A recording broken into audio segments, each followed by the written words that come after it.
Episode की starting में हम देखते हैं योजिन और सियोंग साथ में योजिन के घर पे जाते हैं, जहाँ दरवाज़ा सियोंग की बहन खोलती है। फिर हमें पता चलता है कि सियोंग के पेरेंट्स और उसकी बहन 100 मिलियन वॉन्स के बदले में इनके घर पे काम करते हैं और योजिन के डैड इन सब से काफ़ी बदतमीजी से बात कर रहे होते हैं। तभी वहाँ पे सियोंग आ जाता है, वो भी ये सब कुछ देख लेता है मगर कुछ बोल नहीं पाता। बाद में योजिन अपने डैड को बोलती है कि आप अंदर आइए, मुझे आपसे कुछ बात करनी है। और उन्हें बोलती है कि सियोंग के पीछे से आपको इसके फैमिली मेंबर को जैसे भी ट्रीट करना हो वैसे ट्रीट करो, मगर प्लीज़ सियोंग के सामने उनके आगे इस तरह मत क्या करो। तो उसके डैड बोलते हैं कि मैं तुम्हारी वजह से उन लोगों को अपने घर में रहने दे रहा हूँ और मुझे बताऊंगी कि तुम चाहते क्या हो। तो वो योजिन बोलती है कि अगर आप त्योंग को अपना दामाद बनाना चाहते हो तो मैं जैसा कहूँ वैसा वैसा करते रहो। और ये कह के वो वहाँ से चली जाती है। तभी वहाँ पे सियोंग की मॉम आती है, जिन्हें देखकर योजिन के डैड बोलते हैं कि चलो ठीक है, मैं सियोंग की मॉम की वजह से इस सब को जाने देता हूँ। और ये कह के वो क्रीपी से स्माइल देते हैं, जिससे हम व्यूअर्स समझ जाते हैं कि ये कितना घटिया किस्म का आदमी है। फिर हम देखते हैं त्योंग से मिलने साइकेट्रिस्ट आए होते हैं। वो उससे पूछते हैं कि अब तुम्हें क्या 6 साल पहले वाले इंसिडेंट के बारे में कुछ याद आया। तो वो बोलता है कि नहीं, मुझे उसके बारे में कुछ भी याद नहीं आया। तो वो बोलते हैं कि फिर भी काफ़ी हद तक ठीक है, क्योंकि तुम बिना दवाई लिए भी अब अपने ऊपर कंट्रोल कर लेते हो। क्या तुम मुझे बताओगे कि तुम ये कैसे कर लेते हो। तो त्योंग बताता है कि मुझे याद नहीं, पर मुझे किसी ने बोला था कि मैं जब भी इस सिचुएशन में हूँ तो मुझे लंबी लंबी सांसें लेनी चाहिए और रिलैक्स फील करना चाहिए, तो बस मैं वही करता हूँ। फिर हम देखते हैं कि त्योंग की मॉम का एक नया एल्बम रिलीज़ हुआ होता है, जिसकी वजह से जूही और योजिन उन्हें कॉन्ग्रेचुलेट करने आई होती है। योजिन के साथ सियोंग भी आया होता है। जब जूही देखती है कि सियोंग के हाथ में काफ़ी सारा सामान है तो उसे ये देखकर बुरा लगता है। कुछ देर बाद सियोंग वहाँ से चली जाता है, मगर रास्ते में उसे त्योंग मिलता है। वहीं अंदर त्योंग के मॉम योजिन को बोलती है कि तुम अपने जिस दोस्त के साथ आई थी वो तुम्हारे स्टैंडर्ड से मैच नहीं करता। तो योजिन बोलती है कि वो मेरा कोई दोस्त वगैरह नहीं है, बल्कि हमारे लिए काम करता है। किसी काम की वजह से त्योंग की मॉम को वहाँ से जाना पड़ता है। उनके वहाँ से जाने के बाद जूही बोलती है कि योजिन, सियोंग जैसा भी है वो हमारा दोस्त है, तुम्हें नहीं लगता कि तुम्हें उसके बारे में त्योंग की मॉम के सामने इतना गंदा गंदा नहीं बोलना चाहिए। जब तुम छोटी थी, जब तुम नारा के साथ काफ़ी अच्छे से बिहेव करती थी, मगर अब तुम्हें क्या हो गया है। ये सुन के योजिन बोलती है कि तुम्हें इससे क्या, मैं सियोंग के साथ जैसे चाहूँ वैसे बिहेव करूँ। और वैसे भी सियोंग कोई मेरे पड़ोस वड़ोस में नहीं रहता है, उसने तुम्हें झूठ बोला था, बल्कि वो वहीं पे रहता है जहाँ पे पहले नारा रहती थी, और वो भी अपनी पूरी फैमिली के साथ। मैंने उसे 100 मिलियन उधार दिए थे, जिसके बदले में वो मेरे लिए काम करता है। और सियोंग एक ऐसा इंसान है जो पैसे के लिए कुछ भी कर सकता है, उसके पास बिल्कुल भी शर्म और इज्जत नहीं है। ये बात सियोंग सुन लेता है और उसके पास आके बोलता है कि हाँ, योजिन जो भी कह रही है वो सब कुछ सच है। सियोंग को वहाँ देख के योजिन काफ़ी ज़्यादा घबरा जाती है, मगर ज़्यादा रिएक्ट नहीं करती है। सियोंग जूही को बोलता है कि मैंने तुम्हें ये बात इसलिए नहीं बताई क्योंकि मैं काफ़ी ज़्यादा एम्बेरस फील कर रहा था, कॉज आई लाइक यू। ये कह के वो वहाँ से चले जाता है। उसके मुँह से लाइक यू वर्ड सुन के जूही भी वहाँ पे पिघल जाती है, क्योंकि जूही भी सियोंग को काफ़ी ज़्यादा पसंद करती है। सियोंग बाद में योजिन पे गुस्सा करता है और कहता है कि योजिन, तुम सच में बहुत ज़्यादा चीप हो, तुम्हारी जेलसी की वजह से जूही वापस से सियोंग के पास जा रही है। अगर सियोंग के पास जूही वापस चली गई तो मैं तुम्हें कभी भी माफ़ नहीं करूँगा। सियोंग की बातें सुन के योजिन और भी ज़्यादा घबरा जाती है। बाद में जूही उसके पास आती है और उसे हक करके बोलती है कि मैं भी तुम्हें काफ़ी ज़्यादा पसंद करती हूँ, तो चलो एक दूसरे को डेट करते हैं। बाद में हम देखते हैं कि त्योंग के डैड, मॉम और उसका स्टेप ब्रदर तीनों ये गोल्फ खेल रहे होते हैं। त्योंग की मॉम बोलती है कि तुम्हें जुनताई को अपनी कंपनी के अंदर किसी पोजीशन पे रख लेना चाहिए। तभी सामने से जूही के डैड उसके भाई पे चिल्लाते हुए भाग रहे होते हैं। तो वो बोलती हैं कि मुझे समझ नहीं आता, तुमने अपने बेटे की शादी इनके बेटे के साथ फिक्स कैसे करवा दी है। जिस पे त्योंग के डैड बोलते हैं कि ये तुम्हें मैं बाद में समझाऊंगा। फिर हम देखते हैं कि जूही योजिन के घर पे उससे मिलने जाती है। तभी वहाँ पे त्योंग भी आ जाता है और बोलता है कि मैं यहाँ पे सियोंग से मिलने आया हूँ। और ये दोनों सारा सामान चेक कर रहे होते हैं। तभी त्योंग की नज़र वहाँ पे रखे फूलदान के अंदर पड़ी गोल्डन स्पून पे पड़ती है, जिसको जूही मना करती है उठाने के लिए, मगर वो दोनों उसको उठा लेते हैं।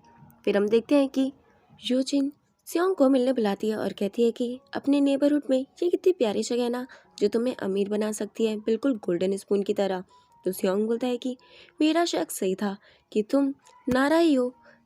उस दिन तुमने ही हमारी वीडियो रिकॉर्ड करके पुलिस स्टेशन में भेजी थी ना। तो स्योंग की ये बात सुन के योजिन बोलती है कि हाँ, वो मैं ही थी जिसने तुम्हारी वीडियो रिकॉर्ड करके पुलिस स्टेशन में भेजी थी। तो मुझे बताओ, क्या अब तुम वापस से त्योंग बनना चाहते हो या नहीं? तो स्योंग बोलता है कि नहीं, मैं अपनी फैमिली के साथ खुश हूँ, मुझे वापस से त्योंग नहीं बनना। तो वो उसे गोल्डन स्पून दिखाती है और कहती है कि अच्छा, तो यानी तुम्हें अब ये गोल्डन स्पून नहीं चाहिए, चलो मैं इसे पटक देती हूँ। और वहीं उसके सामने उसे पानी में पटक देती है। ये देख के स्योंग काफ़ी ज़्यादा बौखला जाता है और उसे बोलता है कि तुम ऐसा कैसे कर सकते हो, वो मेरी गोल्डन स्पून थी। उसको इस तरह गुस्सा करता हुआ देख योजिन बोलती है कि देखो, तुम कितनी बेसब्री से त्योंग बनना चाहते हो, मगर तुम इतनी जल्दी ये एक्सेप्ट नहीं करते, इसलिए मैंने ये सब कुछ किया। चिंता मत करो, वो फेक स्पून थी। अगर तुम्हें कभी भी रियल स्पून चाहिए हो तो तुम मेरे पास आ जाना, मैं तुम्हें वो स्पून दे दूंगी। मगर हाँ, जब तुम त्योंग बनोगे तो तुम्हें बदले में मुझसे शादी करनी होगी ताकि मैं और ज़्यादा अमीर बन सकूं। ये कह के वो वहाँ से चली जाती है। नेक्स्ट सीन में हम देखते हैं योजिन के डैड त्योंग की मॉम पे चिल्ला रहे होते हैं क्योंकि उन्होंने त्योंग और जूही के लिए किमची स्ट्यू बनाया होता है। ये देखकर त्योंग को और जूही को काफ़ी ज़्यादा बुरा लग रहा होता है। त्योंग को स्योंग की मॉम का बनाया हुआ किमची स्ट्यू काफ़ी ज़्यादा पसंद आता है। बाद में वो योजिन के डैड से पूछता है, क्या इन लोगों को आप पे करते हो जो ये इतना ज़्यादा काम आपके लिए करते हैं? नहीं ना, अब से आप लोग इनके हार्ड वर्क के लिए पे किया करेंगे। बाद में हम देखते हैं जब स्योंग की मॉम कचरा पटकने जाती है तभी पीछे से त्योंग आता है, तो वो उन्हें थैंक यू कहती है। तो त्योंग कहता है कि मुझे आपके लिए बहुत ज़्यादा पिटी फील होता है कि स्योंग आप लोगों के साथ ऐसा कैसे कर सकता है। अगर मैं स्योंग होता तो मैं अपने पेरेंट्स को कभी भी इतनी बड़ी प्रॉब्लम में नहीं डालता। ये कह के वो वहाँ से चले जाता है और हम देखते हैं कि त्योंग को काफ़ी ज़्यादा बुरा फील हो रहा था स्योंग की मॉम के लिए, क्योंकि एक पल था जब इसने भी इनको मॉम की तरह ट्रीट किया था और इन्होंने त्योंग को बिल्कुल अपने बेटे की तरह ही प्यार किया था। बाद में हम देखते हैं जूही और योजिन दोनों आमने सामने खड़े होते हैं। जूही योजिन को बोलती है कि मैं तुम्हें यहाँ पे वार्न करने आई हूँ कि तुम स्योंग को काफ़ी रिस्पेक्टफुली ट्रीट करो। ये सुन के योजिन बोलती है कि तुम होती कौन हो मुझे ये सब कुछ बताने वाली? क्या तुम भूल गई कि तुम्हारी फैमिली अभी बर्बाद होने वाली है? तो तुम्हारे लिए ये बेहतर होगा कि तुम अपनी फैमिली की फिक्र करो। बाद में हम देखते हैं जूही के डैड त्योंग के डैड से मिलने जाते हैं, मगर त्योंग के डैड के गार्ड उन्हें अंदर नहीं आने देते, पर फिर भी वो ज़बरदस्ती करके अंदर आ जाते हैं। तो त्योंग के डैड उनसे बोलते हैं कि आप यहाँ कैसे आए?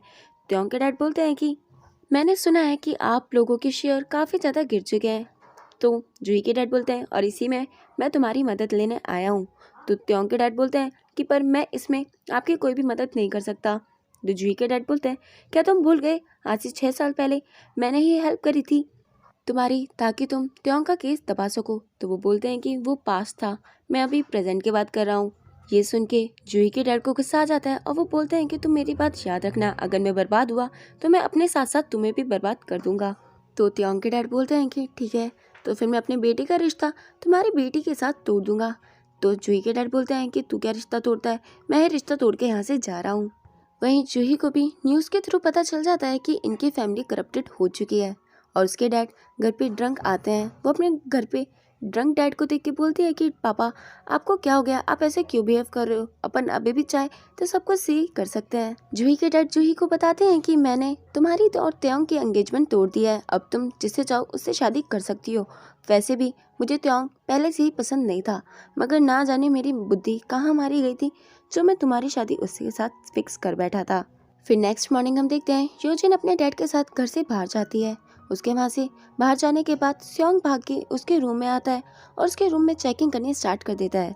ये अभी अपनी गोल्डन स्पून को वहाँ पे ढूंढ रहा होता है, तभी पीछे से योजिन आ जाती है और बोलती है कि मुझे पता था तुम कुछ ना कुछ ऐसी हरकत करोगे, इसलिए मैं वापस आ गई। तो चलो बताओ मुझे, क्या तुम त्योंग बनने के लिए तैयार हो और त्योंग बनने के बाद मुझसे शादी करोगे? तभी मैं तुम्हें गोल्डन स्पून दूंगी। मगर स्योंग उसकी बात को तवज्जो ना देके वापस से स्पून ढूंढनी स्टार्ट कर देता है, जिसके बाद योजिन उसे रोकती है। जिसी बीच इन दोनों के बीच में हाथापाई हो जाती है और वो फ्लावर वॉस टूट जाता है। उसकी आवाज़ सुन के योजिन के डैड अंदर आते हैं और कहते हैं कि क्या हुआ, सब कुछ ठीक है? तो बोलती है कि हाँ पापा, मैं अपने कपड़े चेंज कर रही थी। ये सुन के उसके डैड वहाँ से चले जाते हैं और वो स्योंग को नहीं ढूंढ पाते क्योंकि स्योंग को योजिन ने छुपा दिया होता है। बाद में योजिन देखती है कि हाथापाई में स्योंग के हाथ पे चोट लगी है। तो स्योंग उसे बोलता है कि तुम्हें इसके बारे में सोचने की कोई ज़रूरत नहीं है, तुम मेरी गोल्डन स्पून को रख सकती हो। फिर नेक्स्ट सीन के अंदर हम देखते हैं जूही स्योंग का वेट कर रही होती है। स्योंग और जूही साथ में मिलकर डेट पे जाते हैं। आज इनकी डेट का फर्स्ट डे होता है और ये दोनों काफ़ी ज़्यादा एंजॉय करते हैं। पहले ये दोनों स्ट्रीट म्यूज़िक एंजॉय करते हैं, गेम खेलते हैं, आइसक्रीम खाते हैं और फोटोज़ भी क्लिक करवाते हैं। यानी इन दोनों ने आज का दिन एक दूसरे के साथ काफ़ी अच्छे से एंजॉय करा होता है। लास्ट में ये दोनों साथ में चर्च जाते हैं और प्रेयर करते हैं।